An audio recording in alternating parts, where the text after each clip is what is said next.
So last meeting, we've discussed the definition of a criminal. Merong legal definition, psychological definition, and social definitions.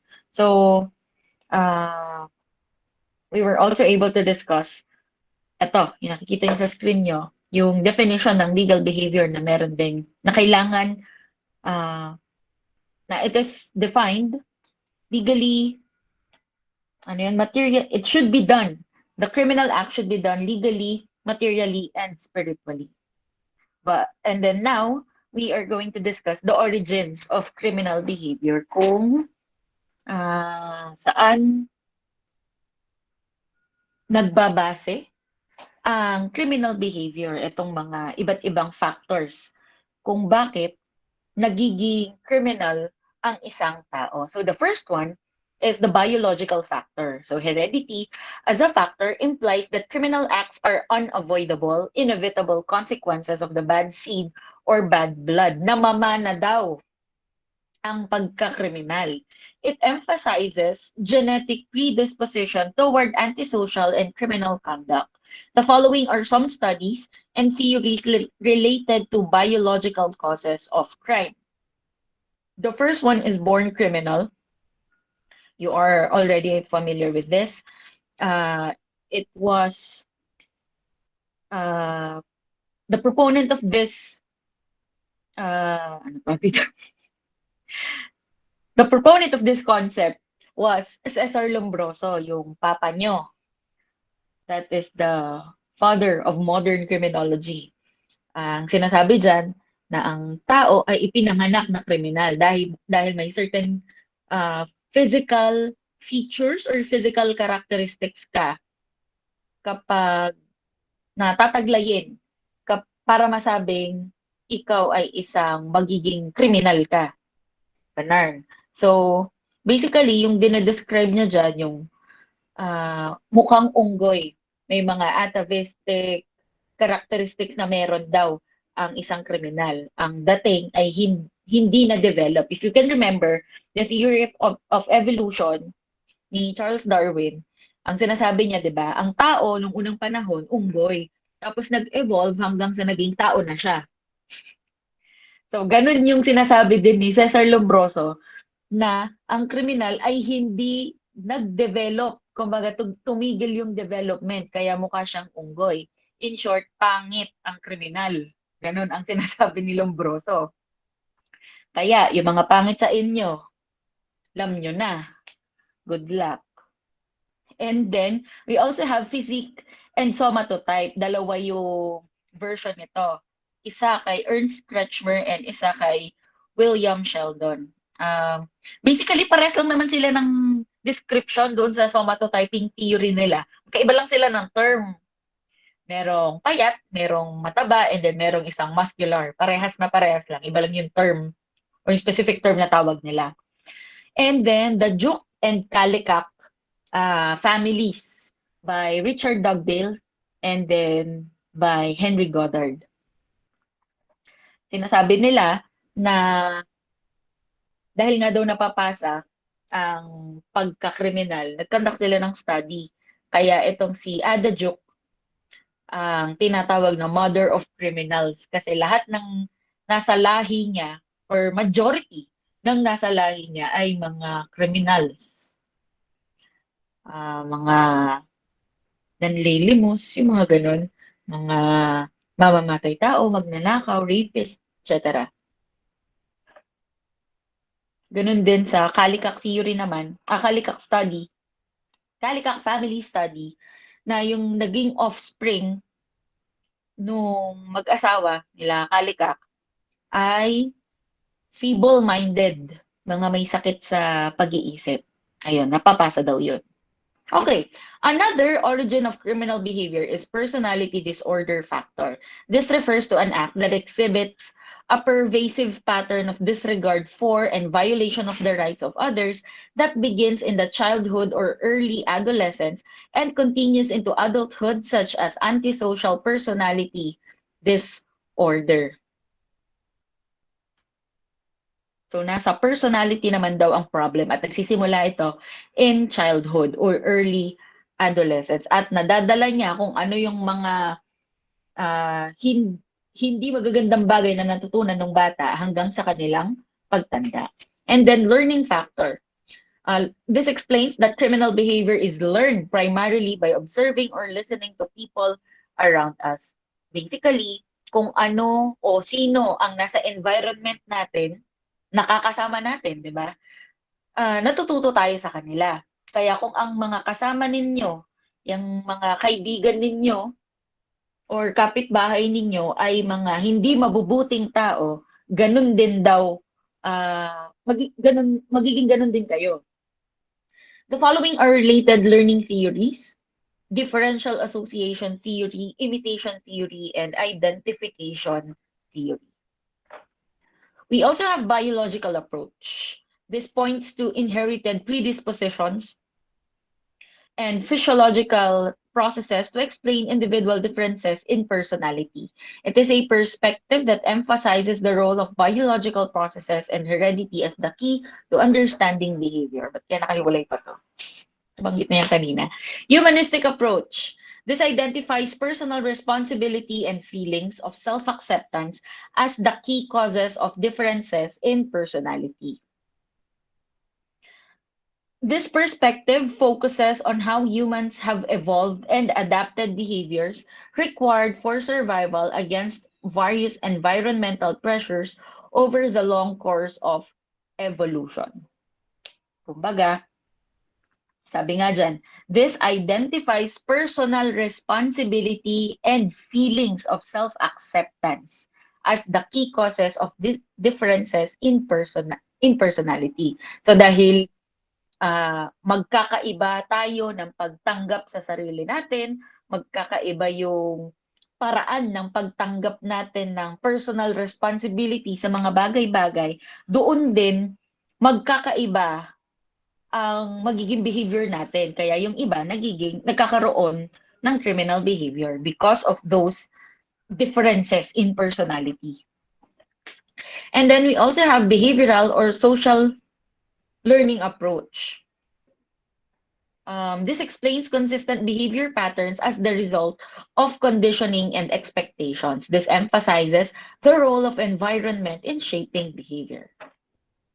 So ano daw yung behavioral personality theory?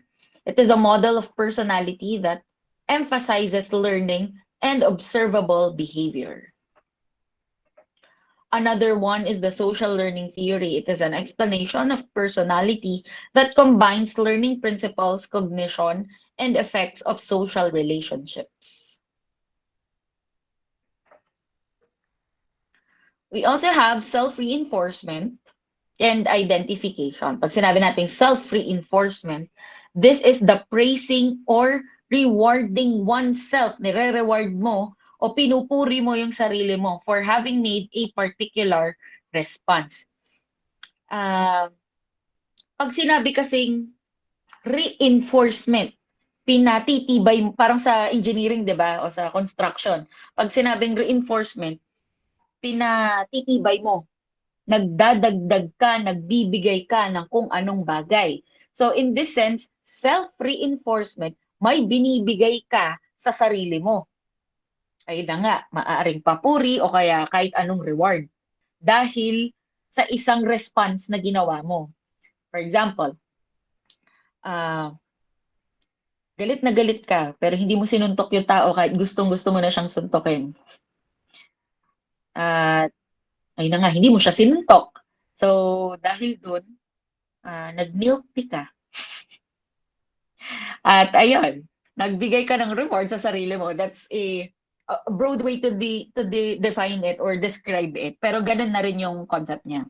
And then identification naman, it is a feeling from which one is emotionally connected to a person and the way of seeing oneself as himself or herself. Identification from the word identity. The child admires adults who love and care for him or her, and this encourages imitation. Nakikita mo may ibang taong mabuti ang turing sa'yo. So dahil nakikita mo nga yun, nag-a-identify ka sa kanila. At pagka nag-identify ka sa kanila, gusto mong maging katulad nila. Kaya gusto ko rin maging mabuting tao kasi yung iba, mabuting tao sa akin. Ganon. And we also have cognitive approach. So this looks at differences in the way people process information to explain differences in behavior. Maaari kasi na pag may natanggap tayong impormasyon, iba't ibang paraan natin siya ma-explain or maiintindihan or tatanggapin. Kaya nga nagkakaroon ng mga misunderstanding kasi kapag may sinabi ako, maaaring yung iba offended sa sinabi ko or yung iba ay matatawa lang sa sinabi ko kasi nga magkakaiba tayo ng paraan ng pag-process ng information. Okay. So this perspective emphasizes the role of mental processes that underline behavior. Okay. What is human intelligence? Dito na tayo sa intelligence and criminality. Human intelligence generally points to at least three characteristics. First, intelligence is best understood as compilation of brain-based cognitive abilities.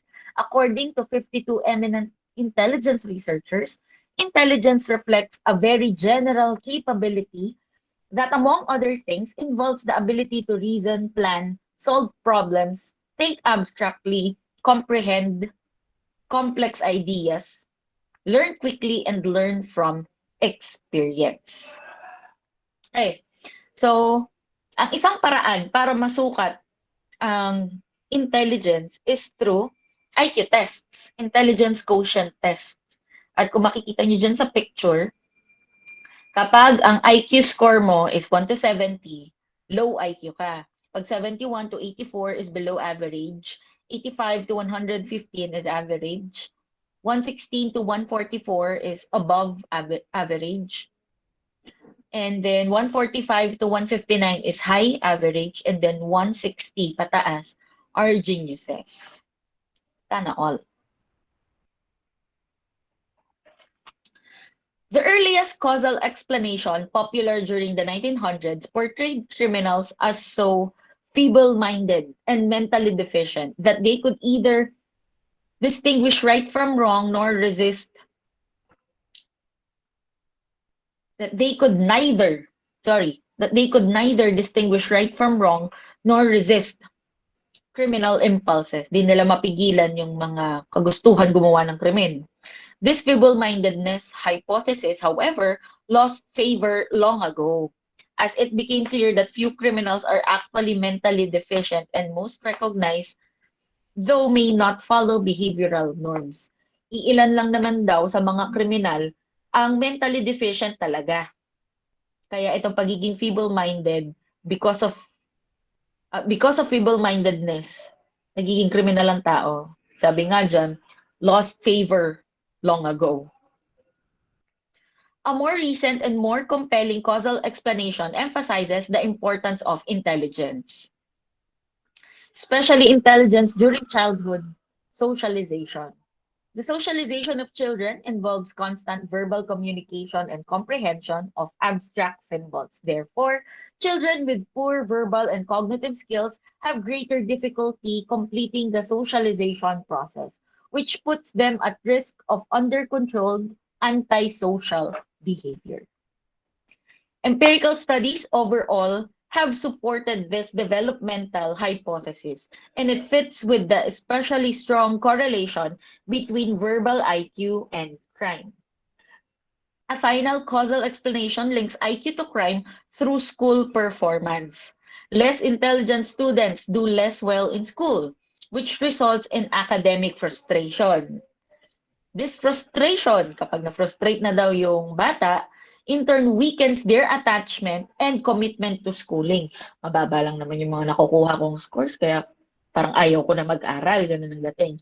And a weakened bond to school as per social control theory allows for more criminal behavior. So if you do, balikan natin, kapag medyo mahina daw ang utak ng estudyante, nangyayari, mababa yung mga nakukuha niyang scores in school activities.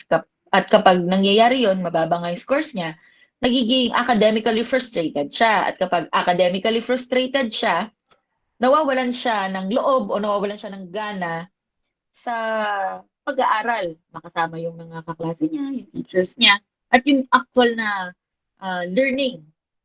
At kapag nangyari yun, it allows for more criminal behavior. Okay. The school performance hypothesis has received strong support from empirical studies, and it is probably the most widely accepted explanation of the IQ crime correlation. Okay. Okay. So what is the McNaughton rule? In 1724, an English court maintained that a man was not responsible for an act if he does not know what he is doing, no more a wild beast. Modern standards of legal responsibility, however, have been based on the McNaughton decision in 1843. I'm sorry, hindi ko sure kung yun yung tamang pronunciation. The formal insanity defense has its beginning in 1843. Actually, gamit natin yan. Na kapag ang tao, hindi niya alam na ginawa niya ang isang bagay, lalo na gumawa siya ng krimen, then he should not be guilty of doing such crime. So when Daniel McNaughton tried to kill Robert Peel, the British Prime Minister, he shot and killed his secretary instead. At his trial, he testified that he believed that the British government was plotting against him and he was acquitted of murder. The McNaughton rule requires that a criminal defendant not know what he was doing at that time. Kailangan, dun sa specific time na ginawa niya yung criminal act, hindi niya alam na ginagawa niya yon. Or not know that his actions were wrong because of his delusional belief. Hindi niya alam na mali yon kasi nga may something wrong sa kanya. McNaughton thought he was defending himself. The rule created a presumption of sanity unless the defense proved at the time of committing the act, the accused was laboring under such a defect of reason from disease of the mind as not to know the nature and quality of the act he was doing, or if he did know it, that he did not know what he was doing wrong.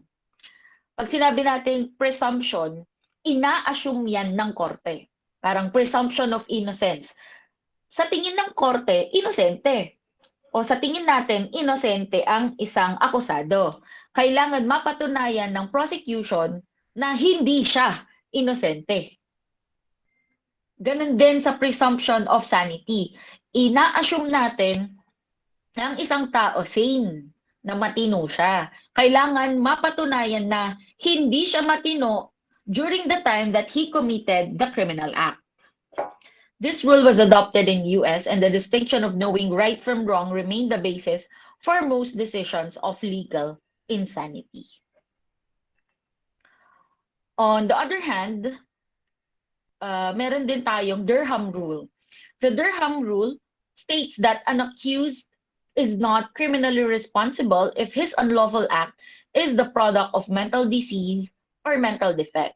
Some states added to their statutes this doctrine, which is also known as irresistible impulse, recognizing some ill individuals may respond correctly but may be unable to control their behavior. Katulad ng pagiging kleptomaniac. Hindi mapigilan yung pagnanakaw, pero may pambayad naman. Yun, irresistible impulse. In the United States, the next advance in the insanity defense was the Durham rule or product test, adopted in 1954, which states an accused is not mentally responsible if his unlawful act was the product of mental disease or defect. Hindi daw dapat maging guilty ang isang akusado kung ang kanyang pag-iisip, kung meron siyang problema sa pag-iisip. This product test was overturned in 1972 largely because its ambiguous reference judgments by psychiatrists and can easily lead to a battle of the experts. Many states now adopted the version of guidelines set out by the American Law Institute in 1962, which allows the insanity defense if by virtue of mental illness, the defendant lacks the ability to understand the meaning of their act, hindi niya maintindihan kung ano ba yung ginawa niya, or cannot control their impulses. This is sometimes known as the irresistible impulse test.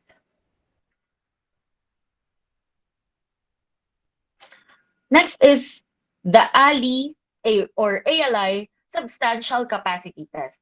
So the test was integrated by the American Law Institute in its model penal code tests, which improved the McNaughton rule and irresistible impulse tests.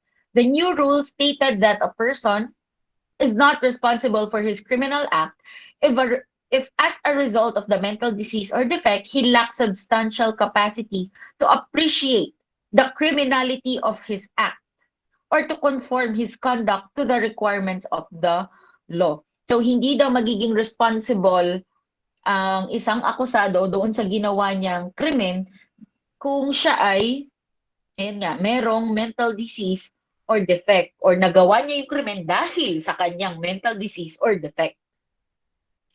Still, this test has been criticized for its use of ambiguous words like substantial capacity and appreciate. Gaano mo na-appreciate? Gaano mo tinanggap? Diba? As there would be differences in expert testimonies whether the accused's degree of awareness was sufficient. Objections were also made to the exclusion of psychopaths or persons whose abnormalities are manifested not only by repeated criminal conduct. Critics observe that psychopaths cannot be deterred and thus undeserving of punishment. In 1984, however, the US Congress repudiated this test in favor of the McNaughton-style statutory formulation.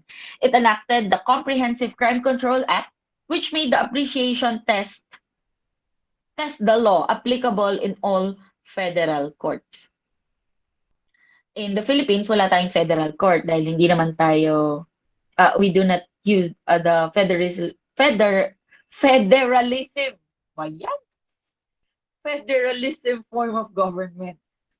The test is simply to McNaughton as it relies on the cognitive test. The accused is not required to prove lack of control as in the ALI test. The appreciation test shifted the burden of proof to the defense. Actually, yan din naman talaga ang practice nila dati. But in the Philippines, ang burden of proof ay nasa prosecution. Limited the scope of expert testimony, eliminated the defense of diminished capacity, and provided for commitment of accused found to be insane. Okay, insanity and criminal law in the Philippines. I think this is the last part. In the Philippines, the courts have established a more stringent criterion for insanity to be exempting because being insane would make you exempt from criminal liability. Exempting as it is required that there must be a complete deprivation of intelligence in committing the act. Hindi talaga siya nakapag-isip ng matino nung ginawa niya yung krimen. For example, the accused is deprived of reason. He acted without the least discernment because there is a complete absence of the power to discern. Or that there is a total deprivation of the will. Hindi niya mapigilan yung sarili niya. Mere abnormality of the mental faculties will not exclude imputability. Hindi porket may problema ka sa pag-iisip, matik, not guilty ka na. Ganun dito sa atin. The issue of insanity is a question of fact, for insanity is a condition of a mind not susceptible of the usual means of proof. As no man can know what is going on in the mind of another,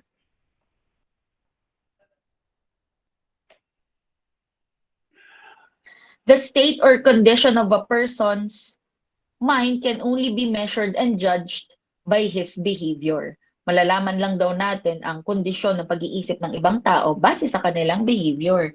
Kung kumikilos siya ng hindi normal. Establishing the insanity of an accused requires opinion testimony, which may be given by a witness who is intimately acquainted with the accused. Talagang kakilala niya. By a witness who has rational basis to conclude that the accused was insane based on the witness' own perception of the accused, or by a witness who is qualified as an expert, such as a psychiatrist. So here in the Philippines, it's either an expert witness who testify for the accused na talagang may problem siya sa pag-iisip, or another person who knows the person well, na ganun talaga siya, na may mali talaga sa kanya noon pa, sa kanyang behavior. The testimony or proof of the accused's insanity must relate to the time preceding or cointaneous with the commission of the offense with which he is charged. Okay. So, next is the revised penal code. Hindi naman natin pag-uusapan lahat. Yung related lang sa mental illness. So, Article 12 of the code exempts a person from criminal liability in consideration of intelligence. Exemption. Ibig sabihin, wala talagang kaparusahan. Ang, kung mapatunayan na mentally, there is something wrong mentally with the person, dadalhin lang siya sa mental hospital. So in paragraph 1 of Article 12, any person who has committed a crime while the said person was imbecile or insane during the commission. When the imbecile or an insane person, pag sinabi nating imbecile, sobrang baba ng IQ, or an insane person has committed an act which the law defines a felony or delito, the court shall order his confinement in one of the hospitals or asylums, yung sinasabi natin kanina, established for persons thus afflicted, na tinayo para talaga sa mga taong may problema sa pag-iisip, which he shall not be permitted to leave without first obtaining the permission of the same court. And then in paragraph 2, a person over 9 years of age and under 15, unless he has acted with discernment, in which case such minor shall be proceeded against in accordance with the provisions of Article 80 of this code, yung RPC. And paragraph 3, any person having an age of 9 years old and below. So take note, in connection to paragraph 2 and 3, ang nag-amend sa mga yan. Kaya natin binasa pa yung 2 and 3 because yan yung nakasulat sa RPC. But those paragraphs were already amended by RA 9344 or yung tinatawag nating JJWA, Juvenile Justice and Welfare Act, as amended by Republic Act 10630, raised the criminal exemption from 9 to 15 years old. In addition, a person of this age is totally exempted, whether he or she acted with or without discernment during the commission of the crime. Pag sinabi nating discernment, a person is able to know or is able to distinguish right from wrong. Alam niya kung ano ang mali, alam niya kung ano ang tama. Titignan pa kung yung bata, dahil ngayon hindi na 9 to 15, di ba? 18 years old, para mabilis. 18 years old, pwedeng makulong. Pag 18 below, hindi pwede makulong. Pero above 15 and below 18, so technically, 16 and 17 years old, titignan kung meron kang discernment during that time na ginawa mo yung krimen. Kapag napatunayan, you acted with discernment, then you will proceed with some interventions. And then, hihintayin na mag-conduct ka ng hintayin na mag-18 ka para doon ka magkakaroon ng hearing. Kapag nakita ng korte na nagbago ka, then pwede ka nang palayain. Pero kung hindi ka nagbago, sa tingin ng korte, itutuloy yung kaso mo. And then, pwede kang makulong sa jail or sa prison. Depende sa kung ano yung punishment ng krimen na ginawa mo. And if you acted without discernment, hindi mo alam kung ano ang tama at mali, then, hindi ka rin nakukulong. Doon ka lang muna sa DSWD. So, question, why raise the age of criminal exemption from 9 to 15 years old? 15 years old is within the stage of adolescence and identity crisis. These circumstances expose them to risky and delinquent behavior. At this age, children are not yet emotionally stable. Diba? Ah, konting bagay, nagtatantrums kahit ganyang edad na, hindi lang pang baby ang tantrums eh. At this age, children are not yet emotionally stable and their social judgment has not yet matured. Unlike us, ah, marunong na tayong mag-adapt sa environment natin. Alam na natin kung paano makisalamuha, makisama sa ibang tao. Hindi tulad ng mga ibang bata, di pa nila alam gawin yon. Kaya yung may mga pagkakataon na yung ginagawa nila hindi pala akma, hindi nila alam krimen pala.